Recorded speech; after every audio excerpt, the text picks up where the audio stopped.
Hey, welcome back to the Sunday Serving channel, where you come every day for every week on Sundays for a message of hope and truth and beauty from the Gospels.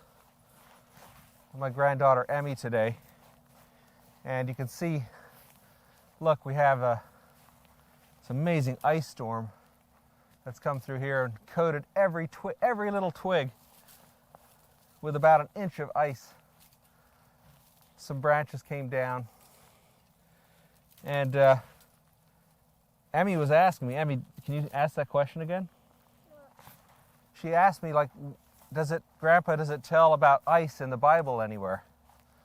And I had to think a bit. I couldn't come up with any ice stories from the Gospel of Mark, where we've been telling stories from the Gospel of Mark. But you know what, Emmy? It does talk about ice in the Bible.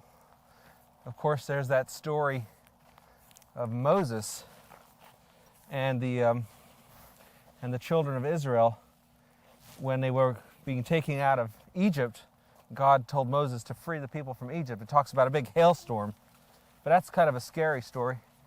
But I found a great passage about ice and the beauty of God and nature from the book of Job. So the book of Job is about this man Job who loved God, and God allowed Satan to test Job because he said Job's never going to curse God. He's never going to turn against God. He trusted Job so much, he allowed Satan to test him. So this guy Job must have been really righteous. And in the book of Job, it tells about all the calamities that happened to him. He loses his family and his possessions, and he gets plagued with all kinds of illnesses and sores. And three friends come and visit him. They sit down. They spend a whole week talking to Job. And Job is explaining everything.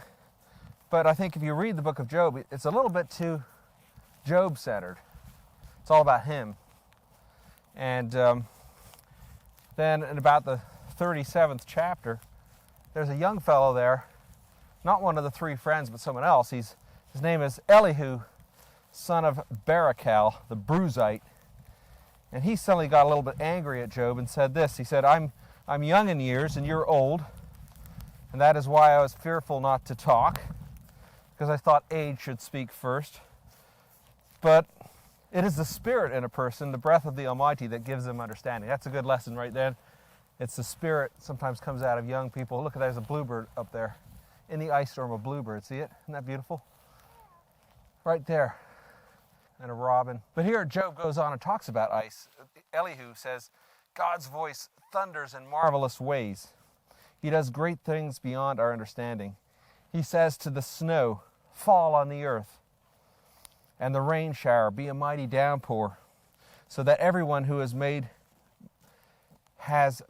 way know his work. He stops all people in their labor.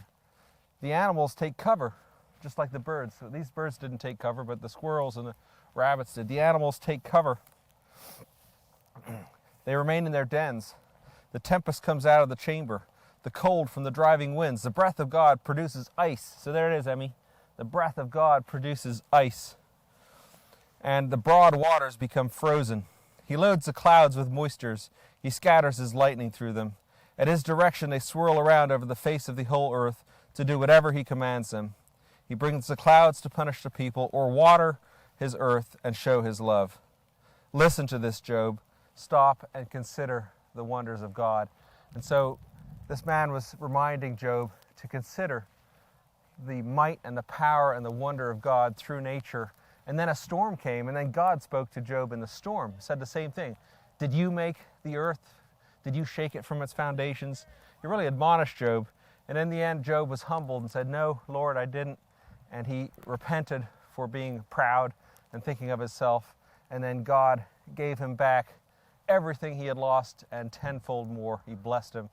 So that's a little bit about the wonder of God in nature and animals and things like ice and snow and storms and thunder. And it's a wonderful thing to think about God and nature when we have ice storms or snowstorms. It's a lot better than complaining and sitting inside. So God bless you all. Have a wonderful week. We'll see you next week. Let's go, Emmy. Remy, come on.